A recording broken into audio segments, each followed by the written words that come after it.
So chapter 12, last chapter, last section, files. Okay. Now, to read from files, we will use the scanner class. Remember the scanner class? We used it to read input from the user, from the keyboard, basically. We will use the same class to read from files. Very similar methods. Next in, next line, next, the same methods. The only difference is you are reading from a file. Alright. Writing, we use the print writer class. Again, similar methods. Print, println, you will see in a second. Now before all of that, let's talk about the file class. What is the file class? The file class is intended to provide an abstraction that deals with most of the machine-dependent complexities of files and path names in machine-independent fashion. The file name, in this case, is a string. So you create an object of the file class. It's inside the, if I'm not mistaken, it's in the java.io package. The file class is a wrapper class for the file name and its directory path. Now, what does this mean? When you have a file, the properties of the file, including the path, you know the path where the file is located on the computer, yeah? Starting from the hard disk up to where the actual folder. That's what we call a path. Now, if you are using a Windows computer, the operating system is Windows, you will see that we use forward slash or backward slash? I forgot what was said. Let me check. Give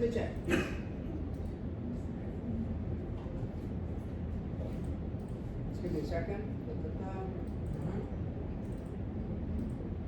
Yeah, backward slash. We use backward slash, we use backward slash in the path to jump basically from one folder to another. Now, in a Linux PC, for example, Linux, Unix, iOS, the base for iOS is Linux. Not iOS, sorry. I'm talking about Mac computers. We use forward slash to jump from one folder to another.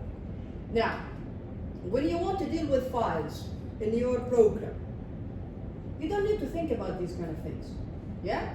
Your client, whoever is using your application, maybe is using a Windows PC. Maybe they are using a Mac PC. So instead of having to worry about these kind of things, there is a class, there is a file class in the Java library that deals with this kind of stuff. Whether it's Windows or Mac or whatever operating system it is, it doesn't matter. Fine. File class. So this is a file class. It's inside the java.io package. Of course, you need to import it or just use the complete file name, the complete class name. Here you go. Create an object. You can use the name of the file itself. If you know exactly where it is located, you can have the complete path. Or if it's in the same folder as this Java file, then you don't need the path. And then there are methods like exists, does this file exist or not? Can read, can write, can I read from this file? Can I write to this file? Do you know how to change the properties of files? How? Right click the file properties, simple as that, see? You right click any file, then properties. And then you can mark this file as read only, write only. Oh, if it's write only, then read and write. You can also add passwords to the file, etc. All of this is through the file management system, which is on Mac it's Finder, and on Windows it's File Explorer. Anyway, is this file a directory? It's actually a folder, not a file. Is it a file? Get name, get path, etc. All of these have last modified. When was it last modified? Delete the file or the folder. Now, all of these deal with the properties of this file or this folder. But can I read or write to this file using the file class? No. Okay? So we use the file class to deal with the different properties of a file in general. And here we have an example. So write a program that demonstrates how to create files in a platform-independent way and use the methods in the file class to obtain their properties. The following figures show a sample run of the program in Windows and on Unix. Okay? It's the same program. Let's look at the program first. There we go. Right. I create a file objects of java.io.file, either use the complete name or import it, new java.io.file, and here we go. Alright, what is the name of the file? us.gif, very good, it's a GIF file. And where is it located? In the image folder. And where is the image folder? Where is it? Very good. It's in the same folder where this Java file exists. This is what we call a relative path. A relative path meaning the path is relative to where this file that I'm executing right now, is located. So, in the same folder, we have another folder called image, and inside it we have us.gif. Okay? Assuming, of course. Right, and then we can use all of these methods. File.exist returns true or false. File.length, this returns the size of the file in bytes. Can read, can write, is directory, is file, is absolute, is hidden. You can also change that from properties. The absolute path from the hard disk to the actual folder. When was it modified? Last modified, this method returns a value in long. Okay? Basically milliseconds. In milliseconds, the type here is long. So using this value, you can create a date object. So here we go, last modified on plus a new date object based on the value returned by the last modified method. So here we go. Now, when I run this, yeah, this is on Windows. Okay? Exists true, read true, written true, directory false, it's not, it's actually a file. Hidden, false, this is the path, the absolute path, the name, etc. When was it here? Last modified, and here you go, this is the date. Now, on Unix, see? Here we have backward slash. Here we have forward slash. You see? It's different. It's different. But did we have to worry about this when we are using file? No. We don't have to worry about this since we are using the file class. It's a headache, by the way. Back in the day, we actually had to think about it. We had to check, what is the operating system, and based on that, how to deal with files were different. Yeah? But now, alhamdulillah, we have the file class. Fine. Very good. Now, a file object encapsulates the properties of a file or a path in general, but does not contain the methods for reading/writing data from to a file. In order to perform input-output, you need to create objects using appropriate Java input-output classes, namely the scanner and the printwriter classes. The objects contain the methods for reading/writing. Again, the methods are very, very familiar. You will see them in a second. Reading, writing data from to a file. This section introduces how to read, write strings and numeric values from to a text file using the scanner and printwriter classes. We are still at the beginning, yeah? This is 120. So we talk a lot about text files. Do we actually use text files in read systems? No, we don't. We don't use text files in read systems. They are slow. The access to a text file is sequential. So if you are looking for something, you have to go through the whole thing, okay? In real systems, we use databases. Much, much faster, much more sophisticated, and you can actually analyze the data and make connections between the different tables of the database. Inshallah, you will have an entire course dedicated to databases. Okay? For now, we deal with text files. Text files are, if it's something simple, go ahead and use a text file. But if it's an actual, sophisticated data about a lot of clients, etc., then no, they are not sufficient. Right. Let's start with the printwriter class. Printwriter class is used to write data to a text file. You create a printwriter, again, it's inside the java.io package. You create an object, and then you pass the file name as a string, or maybe you created a file object using this file, then you pass the file object, whatever works. Then here we go. Remember print? The print method, println method, printf method. Here we go. So we use print or println or printf to actually write data to this file. The print method takes all of this. It can take a character, an array of characters, int, long, float, double, boolean. The same for println. What's the difference between print and println? Very good. Println adds a new line character at the end of whatever it is that it is writing. And then you can also use printf method. So print, println, and printf. printf so that you can, when you are writing data, you want it in a specific format. Okay? Let's look at the example. Okay. Yeah. Right. Before I show you the example, what do I have here in the header for main?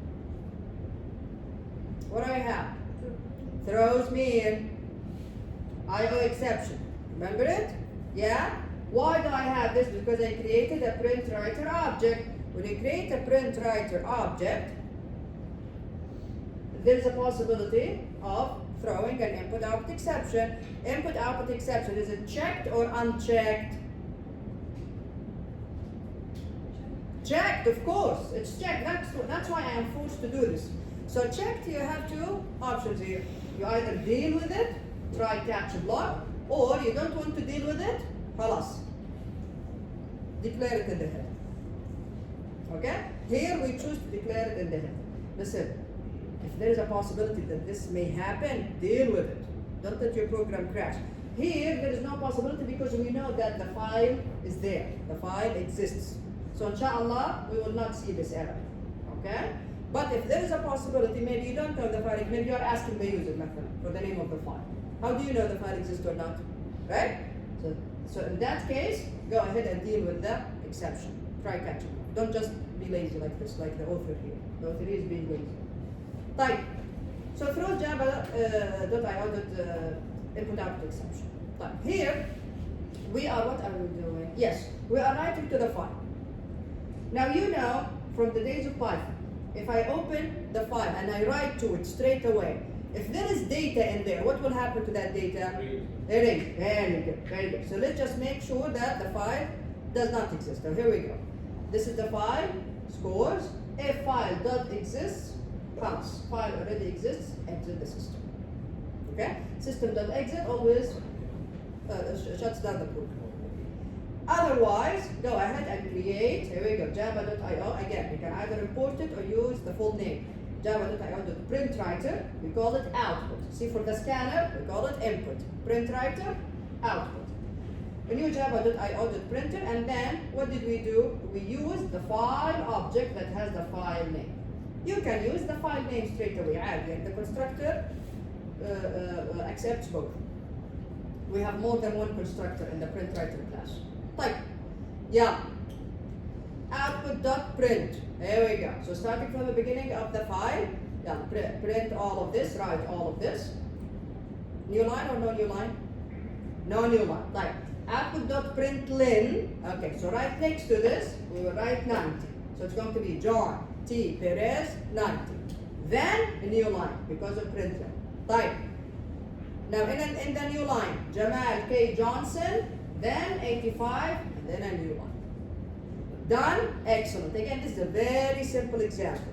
Of course, we can use arrays, array list, whatever, ask the user. We can create an entire system using this. And this is what I'm expecting you to do in the project. You learn about files, you use them in the project. You have an actual and working program. Not just, take the data from the user and then the data is gone. Okay? I mean, if you want, of course. Then, done, close, here we go. This is very important. And it is more important when you are writing to files than when you are reading from them. Why? Because you need to make sure that the file is saved properly. So you have to close the resource, which is output in this case. Okay? When you are reading, you're not really changing anything. It is, of course, best practice to do it both times. But especially when you are reading from a file, yes, the risk is less. Like, why do I need to close the resource in that case? To release it. Halas. No, I don't want any more memory reserved for this when I'm not reading from the file anymore. Okay? To release the processing power, to release the RAM space that was, I forgot the word. That was for that thing. Fine. So here we go. Make sure to close the PrintWriter object, especially when you are writing to a file. Fine. Questions so far? Questions? All right. So this is PrintWriter. Let's continue. Try with resources. Remember try catch? Yeah? This is not about dealing with exceptions. Okay? This is not about dealing with exceptions. A lot of the time, as programmers, we forget to close resources. Just like now, the print writer object, a lot of the time we forget to do it. That's why this was introduced back in JDK 7. So programmers often forget to close the file. JDK 7 provides the following new try with resources syntax that automatically closes the file. What is the syntax? Try, then between parentheses, declare and create the resources. What are you declaring and creating? I'm declaring and creating a print writer object. They put it here. Maybe you are writing to more than one file. No problem. Create as many objects as you'd like. Maybe 10 objects. Just make sure there is a semicolon. All of this between the parentheses. So print writer, output, output 1. Very good. New print writer, semicolon. Print writer, output 2. New print writer. Then another file, etc., etc. As many as you'd like. Between parentheses. Then whatever it is that you need to do, basically writing to the files, put them in this block. What will happen? As soon as the execution done with this block, it will automatically close all of the resources that were declared and created here. Automatically, for you, without you having to say output.close. So let's look at an example. There we go. Again, it's the same example, exactly the same example, but we're using try with resource. Again, this doesn't have anything to do with exceptions. Again, main throws exception in this case, like throws exception. I create a new file for scores.txt. If the file exists, don't do anything, basically exit the system, and here we go. This is try with resources. Between parentheses, create the resource. Okay? Java.io.printer output and Java.printer using this file. Maybe I have more than one file. Create another object for print writer. All between parentheses. Just make sure there is a semicolon between each one. And then, in this block, do whatever it is that you need to do with the files. Be done with your writing. Maybe you have loops, maybe you're asking the user, whatever it is that you need to do, put it here. As soon as the execution reaches the end of this block, we are done. We are done with everything in this block. Loops, asking the user, everything. What will happen? All of the resources that were created here will be closed automatically. Did I say output.close? Did I say it? No, خلاص. The try block itself, the try with resources construct will close them for me automatically. No need to call the close method. Yeah? Is it clear, everyone? Done. This is print writer now.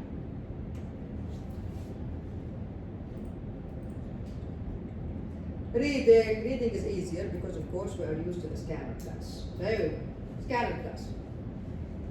When we were reading from the keyboard, what did we pass to the constructor of the scanner class when we created the object? What did we pass? System? System.end. Very good. Now we pass the file that we are reading from. So here we go. Scanner can either pass the file as a string, the file name, or you can pass the object, the file object. Close. Has next. Has next is a Boolean method. We use it in loops to see, does the file still has something in it? Just like, what was it? In Python, we used to read the line and then check if this line is not, remember it? If this line is not an empty string, this means that there is still something in the file. Here we don't have that. Here we use the has next method, meaning there is still some data left in the file. Next reads, aywa, a string, next byte, byte next short, etc. Next end, next float, next double. Okay? Of course, you have to be careful with files. You need to know the structure of the file. Okay? When you are reading a string, it's not the same as when you are reading an int, and you know that. Okay? Make sure just to catch any exceptions, any input mismatch exceptions. Okay. There we go. Again, the main method here throws exception. Fine.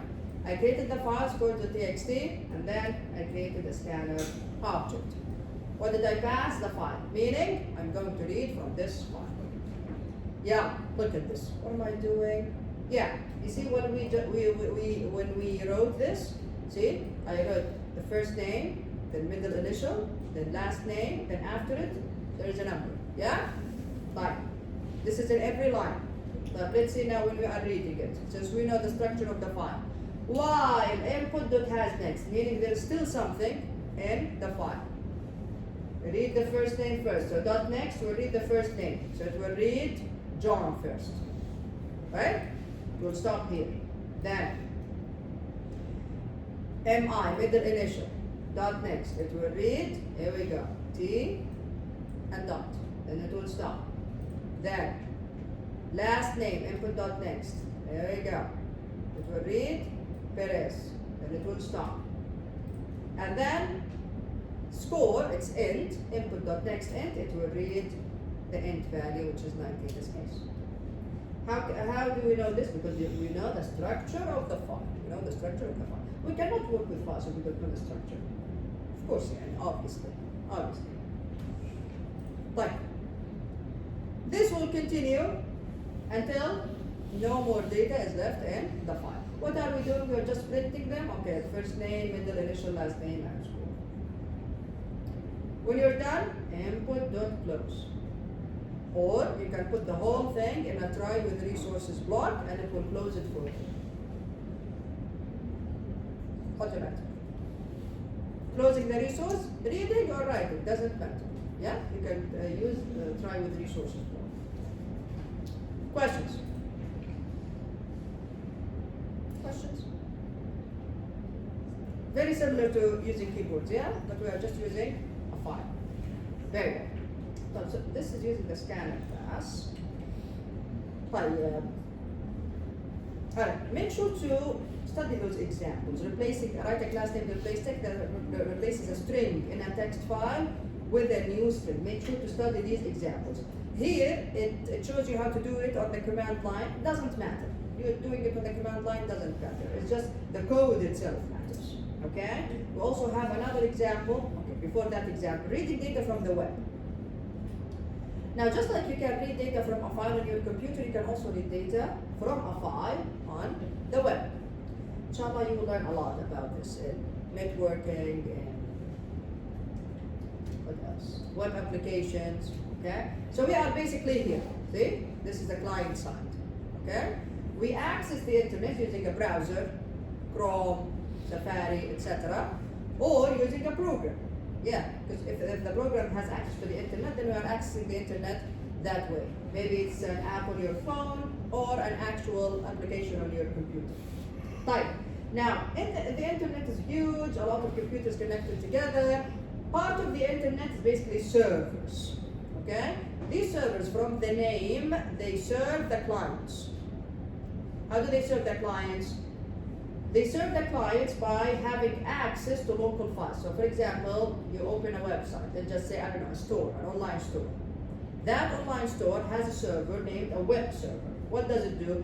It has access to the local files where the details of the items and the prices and the images, all of that are located. Get access to them. It takes them and then it renders them on the website. And then you can see all of that using your web browser. Okay? But in other words, we are basically accessing, when we go through the internet, we are basically accessing files from other computers. That's why we can read data from a file on the internet. Type. How can we do this? We can create a URL object. URL, I don't remember the package. We'll see the package in a second. Right. So you create a URL object, you pass to it the file. So for example, the home page of Google, inshallah you will learn this also in web development. The home page of any website, most websites, 99.99%, the home page, the file for that is called index. Okay? Index. This is 99.99% of all websites. The home page, the file is called index. It's an HTML file. So here we go, www.google.com. When you do that, when you access the domain name of Google, so this is what we call a domain name. When we access the domain name of Google, what does it do? It goes to the server gives you the home page. But what is the name of the home page? index.html by default. Okay? So here we go. Index.html. This is the file that I'm trying to read from. After the URL object is created, you can use the OpenStream method in the URL. Okay. So now I created a URL for this file on the internet. How can I read from it? I need to put it to be the stream, basically, the stream that I'm reading from. How? With the OpenStream method. So OpenStream method, define the URL class to open an input stream and use this stream to create a scanner object. So when you create the scanner object, what do you pass? You pass URL dot OpenStream. This means I want to read from this file. So open it up for reading for me. This is what it means. So URL.OpenStream. Type. Let's see what we can do. Now it's an HTML file. Keep that in mind. Reading HTML files is not just like reading a book, by the way. Yeah? You're just reading the lines of HTML code. Inshallah, you will learn about that, inshallah, as well. Yeah? You know what HTML looks like? Do you know? Yeah? Some of you do? There you go. This is HTML. Huh? All this is HTML. Inshallah, you will learn all of this. Yeah? It's basically blocks of data. It's like XML. It's like a scripting language. It's not smart, by the way. It's very static. That's why it needs Java or Python or something to do something. Calculations. It doesn't do any calculations. It just renders everything on the screen. Okay, so the browser reads this, and then what does it do? And then shows us this. And if the browser reads this, and then it shows it, just like when we on Word we say, okay, I want this bold. Yeah? So it makes it bold. There we go. This is what HTML is about. Okay, I want this to be displayed in a certain way. The browser is like, okay, head, there is a head here. Okay, there is a title, Introduction to Java Programming. So here we go. Where is the title? Here it is. Here, this is the title. Okay, the browser does that for us. But the language itself, this is what it looks like. Okay, it's easy, by the way. It's not difficult. It's not difficult at all. I mean, even now, you look at it. Say, Shafi. Look, see, title, and then you put the title, and then you close it like this. There you go, simple as that. You just need to learn all of these kind of things. Link, body, input, etc., etc. Inshallah, you will learn a lot about that. Type. So this is an example of an HTML page. Yeah, what are we doing with it? All right. Again, import the scanner class, type, enter, here I'm asking the user, enter a URL. Yeah, I read the URL from the user and I put it in URL string, type. Now, we have two checked exceptions that can happen. Malformed URL exception, maybe the user does not enter a valid URL, maybe they just enter nonsense. And then we have input-output exception. Instead of being lazy like the past two examples and just have the main method redeclare them, we are actually dealing with them. So try catch. Catch, here we go. This one here is the malformed URL exception. It's in the java.net package. And this one is the IO exception. Okay. Yeah. Create the URL. Here we go. New java.net.url is using the string from the user.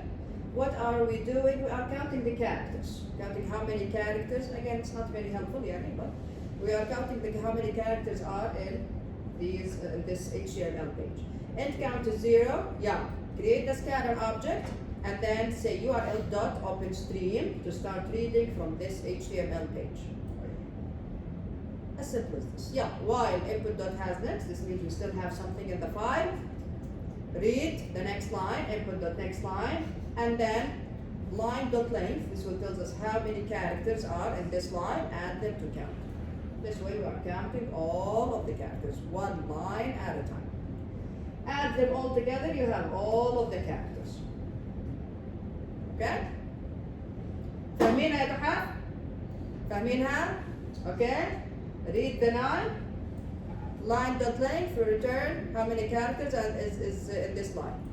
Add them to count. Read the next line. How many characters? Add them to count. Dun, dun, dun. When you are done, خلاص, you have the total number of characters in this HTML page. Yeah, the file size is count characters after you're done. And of course, catch the exceptions. Here invalid URL, input output. Questions? Questions? Questions? This is very simple, yeah? You can actually do some meaningful stuff with an HTML page. يعني مثلا, if the website allows me to do this, I can actually change some stuff. I can actually change it, and then the browser will change the way it looks, just by changing it. Yeah? And then if you have access to the database, just by changing some stuff from here, you have access to the database, and then the browser, and then the website, the security of the website is not very low, then you can actually send something to the database that is either malicious or maybe you're just playing it out, I'm not sure. Okay? So you can do a lot of things with this, with just being able to change the HTML code here. Like, any questions? Am I giving you bad ideas? It's fine, you have to learn about this. You have to. Alright. Web crawlers. Now this is a very interesting case study in your book. Every search engine starts with this. Google. Anything else? Do we use anything else other than Google? Any search engine? Anything else? Does anyone use anything else? Safari. What is the search engine for Safari? What is it? No, I'm not this.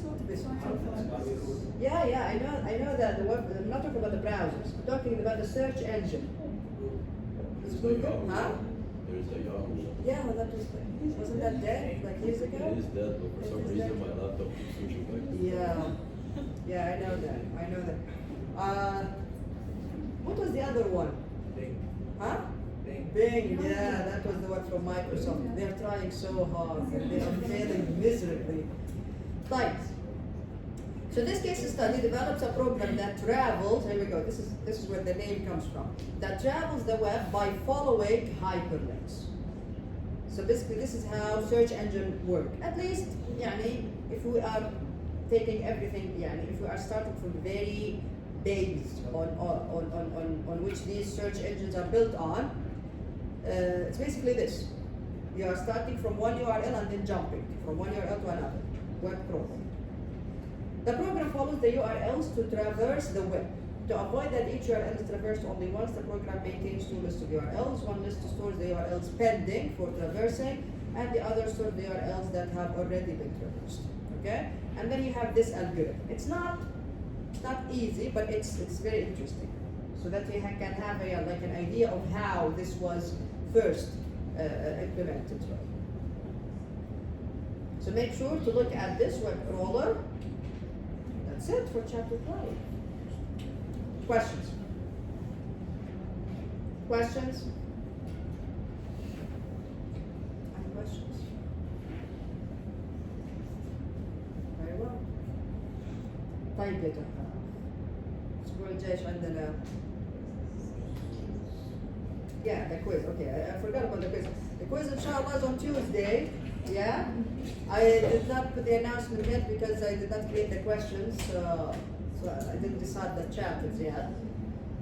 So inshallah we will have the quiz on Tuesday on the same day as our projects. Okay, so we'll be in the same location. Then we will do the quiz. So let's talk about the project first. So the project inshallah, the presentations are going to be on Tuesday. You have the deadline, so all three files, presentation, the NetBeans project, and the report itself, all of them will have to be submitted. What else? Yeah. The Word file. Yeah? The Word file will have, to explain all the classes. Like, what else? Yes. Inshallah, every team will get 5 minutes to do the presentation. All of the team members should join. Okay? Don't just, it's not a one-man job. It's just 5 minutes. and there is 5 of them in each team. Okay? If you don't, that individual will lose marks. Okay, everyone? That individual will lose marks if you don't present. You don't need to present your part. I mean, the thing is, in an ideal scenario, everyone is involved with everything. So even if you don't do that specific part on your own, you understand what's happening here and you are building on top. You understand what I'm saying? So you are basically working together. Right, so this is for the presentation. You have 5 minutes, and then I'll have inshallah 5 minutes to ask questions. Okay? The most important thing here is that it's your own code. That's it. It has to be your own code. Okay? So if I have doubts, and I have taught students before, ياخذ البروجكت سووه برا وبعدين يجوا يتورطوا اسالهم سؤالين تنبوا. Okay? It has to be your own code. Alright everyone? You are learning here. جايبين لي شغل من برا، انا ايش استفدت؟ انا اعرف اسويه. بعدين انا ايش استفدت انا؟ صح ولا لا يا كحب؟ You cannot do it, try your best. عادي minimum. We want minimum. Create the classes. خلاص. Okay? What else? I expect إن شاء الله I don't want to set too high standards but we learned about files, right? This means there is a possibility of, I don't know, adding images, for example. An image is a file. There we go. Okay? If you are going to use a graphical user interface, then you can, and then files, that would be really nice. Okay? It's not mandatory. I'm saying I'm giving you ideas of anything that is worth a good amount of bonus marks. Okay? What else? So 5 minutes, 5 minutes. We have 20 teams, huh? We have 20 teams? 20 in total, huh? So in an ideal scenario, we will be done in 5 hours. In an ideal scenario. A lot of students, I know. This is ideal scenario. If it's 6, very good. More than that, unlikely. Okay? So let's see how the day goes, okay? We'll all be together inshallah. And then in the middle somewhere we will have our quiz, okay? Then maybe a break, and then we come back, etc.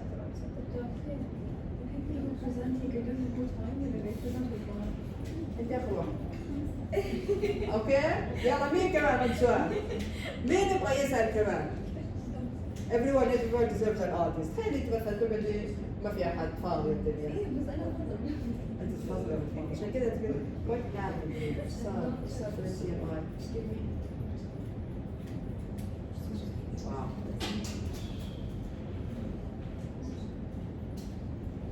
Yeah. No.